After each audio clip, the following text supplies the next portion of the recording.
pondering the state of power supply in the country at the moment. We had load shedding in recent days. Brings back a few little doubts to people's minds. Was all that talk about better maintenance of power stations just a flash in the pan? Are we into deterioration again, or is this just a temporary aberration and we'll be back to normal fairly soon?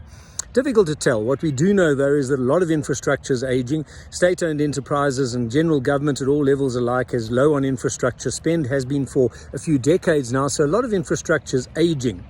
Power stations, some are past their lifespan and have to be replaced. So that's where we are at the moment. So we can't take it for granted that there never will be something like load shedding. But load shedding is different. When a power station goes down, you can spread because the grid is linked up, you can spread the load shedding load across the country quite evenly in a scheduled and planned way. It becomes more interesting when you get to local area distribution networks that go down. A substation goes down, as is the case in my area of Johannesburg. I'm almost into the third night of darkness. And that's unpredictable. That's an outage and it can't be shared. You can't bring in power from anywhere else. The distribution network is down. What do you do then?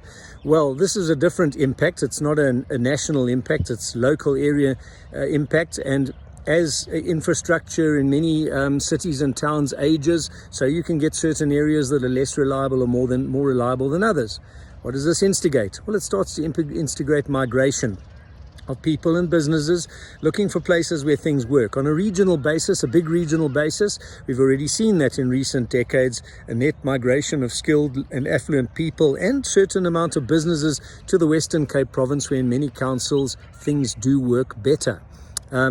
Around Gauteng's not entirely not benefiting. Its metros far from perfect, and have their problems, but are better off than many of the country towns in the provinces around them. So you've had this inward migration of people, and to a certain extent businesses, I think, into Gauteng's metros where things there are more reliable than the surroundings.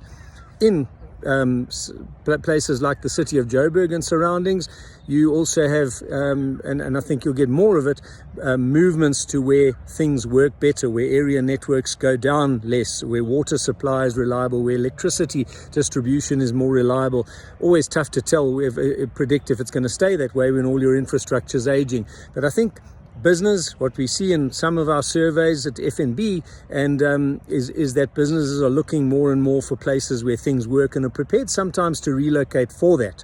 And so the local area distribution issues can affect the relative performances of areas and regions, property markets more significantly, whereas load shedding is a national broad thing.